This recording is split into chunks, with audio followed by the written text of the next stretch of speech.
యువతకి మీరు ఇచ్చే సందేశం ఏంటి?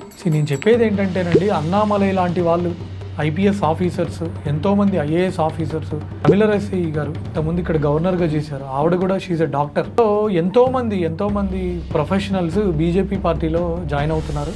నేను యువతకి ఇచ్చే సందేశం ఏంటంటే, మీరు కూడా బీజేపీ పార్టీలో జాయిన్ అవ్వండి. ఎందుకంటే ఇక్కడ బీజేపీ పార్టీ అందరినీ సమానంగా చూసే పార్టీ.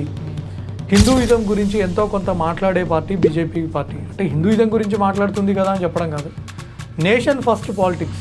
మనకి ఈ దేశం, ఈ ధర్మం గురించి పాటుపడే పార్టీ బీజేపీ పార్టీ. మన హిందూ ఆలయాల మీద, గుళ్ళ మీద దాడులు జరిగినాయి, మీరు చూశారు. అప్పుడు ఫైట్ చేసింది కూడా బీజేపీ పార్టీ. అంటే కేవలం ఒక గుళ్ళ గురించి ఫైట్ చేసిందని చెప్పట్లేదండి. నేషన్ ఫస్ట్ పాలిటిక్స్, డెవలప్మెంట్ కోసం ఆలోచించేది, మన ఇండియన్ కల్చర్ని, మన ఇండియన్ ట్రెడిషన్ని, మన ఇండియన్ హిస్టరీని, మన ఇండియా కోసం పనిచేసే పార్టీ, సింపుల్గా చెప్పాలంటే. సో అది బీజేపీ పార్టీ.